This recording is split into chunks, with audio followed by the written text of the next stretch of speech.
Би нэг телевизийн цэцэрлэгт бас урилгаар орж ирсэн. Ажил хийвэл ам тасна. Тэрэнд орж ирсэн.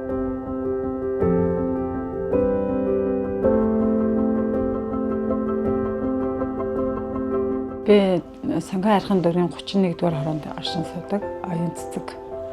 3 дүүтэйгээ, хүүхдэйгээ, одоо бэртэйгээ, ачтайгаа, жиж баг хүүтэйгээ ингээд одоо 4 бараг 5 ам бүрлчихэд байгаа юм да.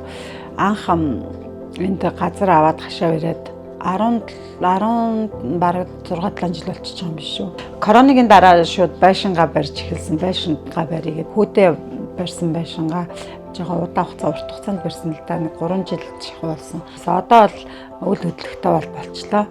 Ямар ч таашсан хүүгээ тусад нь гаргаад өөрөө бас жижигхэн байшинд бариад орлоо. Би Төв аймгийн Жаргалант сумын 10 жилиг 93 онд төгсөөд тэгээд 94 онд би нийтийн агуулгын техникийн сургуульд оюутлын ангид орж суралцаад үйлдвэрт оюутч нар анх сургууль төгсөөд жоох хүүхэд оржлаа. Тэгээ 2006 он хүртэл оюутлын үйлдвэр чанар шалгагчаар ажилладаг гэсэн. Тэр үед ч хятадын хөрөнгө оруулалттай 100% хөрөнгө оруулалттай оюутлын үйлдвэрүүд байлаа. Тэгээд татан буугдаад ажилгүй гэртээ суугаад нэг хэсэг жоохон хүндлээсэн бас. Тэгээд байжсэн манай ээжийн таньдаг нэг ах маань гарааны бизнес эхлэх гэж байгаа хүмүүст энэ зээл олгодог газар идэг гэж хэлжсэн. Тэгээ хамгийн анх Vision Band дээр очиод 100 мянган төгрөгийн зээл авч эхлээл анх бол зээлээр ажлынхаа гарааг эхэлжсэн гэхүү дээ. Манай хамаатны ах маань утгаа ах гэдэг. Тэр ах маань анх оюутлын машин надад авчирч өгөөд шулуун оюуны машин авчирч өгчээсэн. Тэгээд ер нь тэр машиныг аваад нэгдүгээр хороолт хуучин одоо энэ байрнуудын подвалд засвар хийж ороод оюутлын цэг жижигхэн оюутлын засварын газар захиалгын газар нэгээд нэг машинтай анх ажлынхаа гараг эхэлжсэн. Удаагүй хаасны дараа 300 мянга болгож авчихсан юм шиг. Тэгэл ер нь ажил маань тэр мөнгөөрөө би ийм оюутлын хэрэгсний машин авчихсан том машин. Одоо надад дахиад канзаны машин байгаа том машин.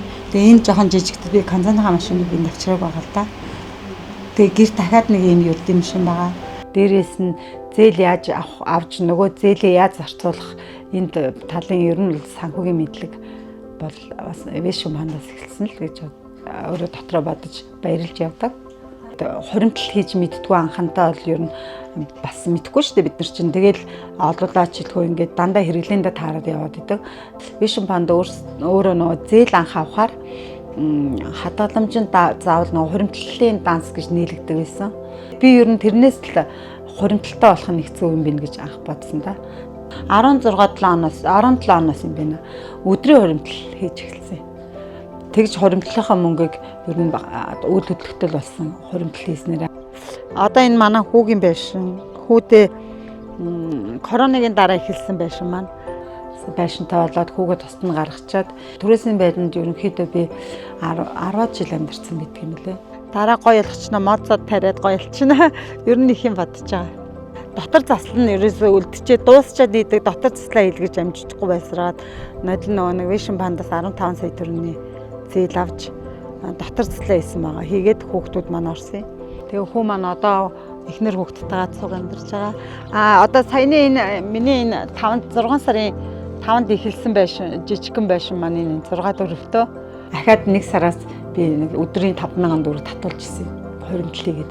Тэгээ ээжсэн чинь энэ байшин маань болохоор болоод энэндээ мөнгө хэрэгтэй болд. Энийг хийхэд бол нөгөө ангийнхантайгаа уулзах хуримтлалаа аваад өөрийнхөө нөгөө байсан хэдэн төгрөгийн хуримтлалаа аваад энэ байшингаа тэгээд эхлүүлсэн. Тэгээд нэг дээр нь нэмээд бас нэг 5 саягаар 6 сая төгрөгийн зээл авсан. Ингээд нийлээд энэ байшингаа эхэлж. Тэгээд 10 хоногийн дотор дууссан. Ерөөсөө энэ байшингийнхаа өрлөг тэгээд дотор заслыг хийгээ орцсон. Хүмүүс энэ хавийнхан бүр намайг 10 хоногийн дотор ингээд юм бариа орчдөг. Ямар гэлцэр ингээд таамч. Одоо гадар засал дээврийн дулаалга хийчихвэл тэгээд монтаж хийлгэн тогоос шийдэн тэгээд болоо доо. Тэгээ хуримтлалын үр ашиг үр дүнгээр одоо ингээд ийм сайхан орох оронтой болчиход сэтгэл хамар сууж энэ хүүхдүүдтэйгээ ч гэсэн орж гараад ингээд сайхан л байна. Ер нь бол хуримтлал их Ихтэй гол нь ер нь багч гэсэн байх л ёстой мөлий. Энэ олон жилд ер нь хашиж хазаахгүй ялцгүй ингээл яг энэ үндсэн энэ ажиллаараа энэ мэргэжлэрээ явсных. Надаар хийлгсэн хүмүүс эргээд заавал эргэж ирдэг. Үзүүлэл амар гоё. Тэгээд нөгөө хүн ингээд ингэнгүүт чи өөр ирэхгүй дагаалбар ингээд сэтгэл хөдлөл амар гоё ингээд гараа явал би ард нь бөөнг том энерги бүр юу ядарснаа мартчихв. Тэгээ ахаад дараагийнхаа ажлыг урам зоригчдаг. Би бол адилхан ойдог бас ой сурах гэж байгаа хүмүүст аюул тусалдаг. Өөрөө хэлж өгдөг. За одоо надаас ингээд дийл аяхыг суулгаад заалгаад өөрсдөө гэрээр оёод хэрэгэлдэг. Одоо бараг одоо багш байсан бол одоо шав гэхээр тийм хүмүүс бол нэлээд байгаа.